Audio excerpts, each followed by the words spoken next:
Joining us now in studio is owner and publisher of Saskatoon HOME magazine, Amanda Soulodre. Did I say it properly? That was beautiful. Thank you. I'm practicing my French, so that was very good. All right, so we're going to talk about tips for getting your house prepped for fall and winter. So you've brought some great stuff for us. What should we, I have to discuss this because I don't know what this contraption is. I know, it kind of looks like a death trap, but it's not. It's to make your life easier. You need to get those leaves off the ground. They're not falling yet, but they're coming. Okay. So we need to get them off the ground because it's going to hurt your grass. It's going to just kind of cause havoc to your home. We want to keep it healthy as possible. So no matter how lazy you are, it's a good idea before that first snow falls to get your, to get your leaves off the grass. So one of these things, this is a leaf trapper. So this is just a common rake, but then you have a trapper piece. So this is just something you can get at a hardware store. What it does is allows you to minimize the amount of bending over. So you don't want to always be bending over to grab stuff. Okay. You can take the trapper. So this is the trapper, and I pull the leaves towards you bet the rake, and then I do this. Pick it up, and then you get a trash bin, you throw them in.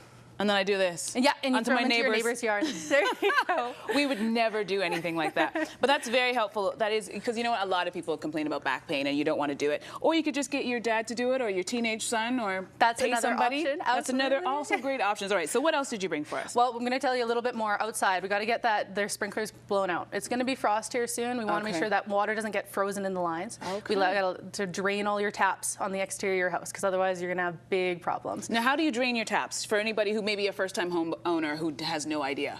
When it comes to the taps, you turn your water off inside. There's a shut-off valve. Okay. Then you go outside and you let them drain. It's as easy as that. Either you can put it inside a pail or just let them drain onto the grass. As long as there's no water flowing through them, you leave them open. Yeah. You're good to go.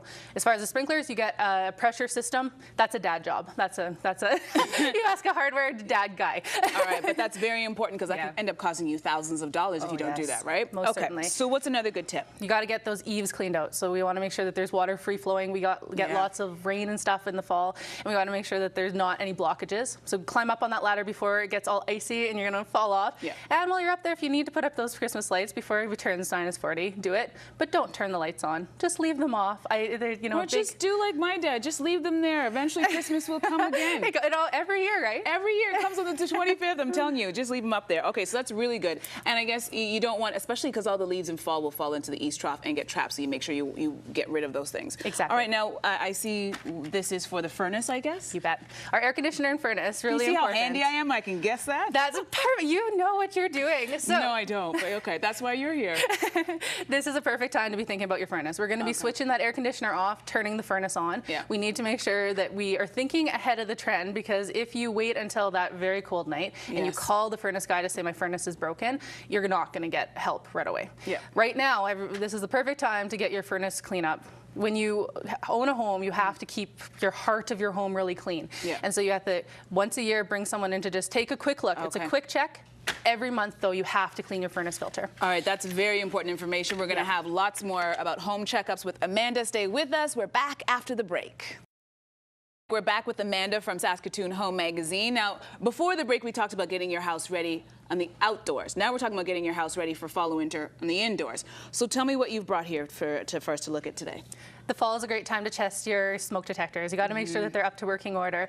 So getting that button, and it's going to just beep, beep, beep, you're good to go. Okay. An option for trends in the home industry is the higher ceilings, vaulted ceilings. Sometimes it's really hard to get up top. So you have to, and how often should you check your batteries on your smoke detector? Once a year. Once a year. A minimum. Twice a year is recommended, but once a year for sure. Okay. So you go in and you have a remote control. So for those really tall ceilings, I have tall ceilings. Those are big light bulbs to change. So getting a little remote for it so you can beep, beep, test it, and then you don't have to climb up and down that ladder all the time, and get the kids involved. They can help out, learn about fire safety and everything that they should know. And you know what I'm thinking of? Put this in a safe place. Yes. So you remember where you put it, because this is the type of thing where you'd be like, where's the remote? I don't know. I thought you had it. So make sure you put it in a drawer and just keep it there so everybody knows where it is. All right, and what are we looking at right over here? What is this? That measures your humidity levels in your house. You are going to start feeling your house start battling each other. Your floors are going to battle your windows. This is going to start happening because the humidity levels are dropping. And so in particular your floors, I was talking to Christian from Braid Flooring the other day, and he said, we're going to notice that floors are going to start shrinking because it's wood. It's an actual tree. The humidity leaves the wood and then it starts to shrink. You need to go in with a meter like that, you test your humidity, make sure that it's at a between 30 and 40%. Okay. You have to figure out where your windows are going to start crying. What that means is the condensation. So you have to keep your humidity in a level where your windows and your floors are both happy. If you need more information on condensation, we have an article in the fall issue of Saskatoon Home magazine. It explains kind of some of the background on that. I would need to read that article because I have no idea what you just said there. I'm like, really? The condensation for my windows and my floors, but it's all really good information, especially for the first-time home buyers. I know there are a lot of them in Saskatoon because the housing market is booming, for them to know these things, because it's one thing to buy the house, but you want to keep the house in working order. So this is all fantastic information. So we are ready for the outdoors, and we have to prune trees. I just want to go over it. I'm like, we have to prune trees, rake up, close off the taps. What else do we have to clean your eaves troughs? You got to get your air conditioner shut off. Jaden at New Trend was telling me about getting that air conditioner, the breaker shut off. Okay. We have to make sure that we get our furnace filters all changed and get them all changed up. That's what I forgot. Get your smoke detectors all tested. Check your humidity levels, and there's a few more tips in the fall issue of Saskatoon Home that can make your home happy, because you want to keep it happy. Most definitely, and that's a good list for you to give your husbands this weekend, ladies. When he's looking for something to do and he's like, I got nothing to do but watch the game. It's like, honey, I got you a great list.